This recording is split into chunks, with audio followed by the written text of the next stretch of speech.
கிராம கமிட்டிகளை வலியுறுத்தவும் அதே போல கூட்டணியில கூடுதல் தொகுதிகள் வேணும் அப்படின்ற ஒரு ஆலோசனை வந்து காங்கிரஸ் பொறுப்பாளர்கள் கடந்த வாரம் அது மாதிரி யாரும் தொகுதியை பற்றியோ கூட்டணியை பற்றியோ யாருமே பேசலை, விவாதிக்கலை.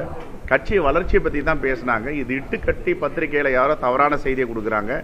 எங்களுடைய இந்தியா கூட்டணி என்பது நம்முடைய முதலமைச்சர் மாண்புமிகு முதலமைச்சர் அண்ணன் தளபதி தலைமையில் வலிமையாக வலுவாக எஃகு கோட்டை போன்று இருக்கிறது. அவர்கள் சொல்லுகிறார்கள், இவர்கள் சொல்லுகிறார் என்று எதையும் தயவு கூர்ந்து பத்திரிகைகள் அதை எடுத்துக்கொள்ள வேண்டாம். எதை தீர்மானிக்க வேண்டும் என்றாலும் எங்களுடைய அகில இந்திய தலைமை தீர்மானிக்கும். எங்களுடைய இந்தியா கூட்டணி மாண்புமிகு முதலமைச்சருடைய தலைமையில் வலிமையாக வலுவாக எஃகு கோட்டை போல் இருக்கிறது. இதை விட வேற என்ன சொல்லணும் உங்களுக்கு?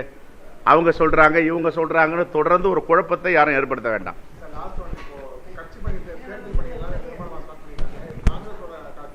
நாங்க கிராம கமிட்டி ஃபுல் ஸ்விங்ல போயிட்டு இருக்கு. 75% தொட போகிறோம். இன்னும் ஓரிரு மாதங்கள்ல 100% தொடுவோம். நன்றி.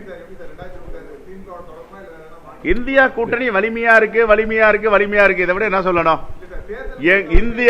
இந்தியாலேயே தமிழ்நாட்டில் இருக்கிற ஒரு வலிமையான கூட்டணி மாதிரி எங்கேயாவது இருக்கா? நீங்க சொல்லுங்க. வலிமையா இருக்கிறோம். உங்களுக்கு பல சந்தேகங்கள் இருக்கு. அடுத்த ஆட்சியும் இந்தியா கூட்டணி ஆட்சி தான் வரப்போகுதுங்க.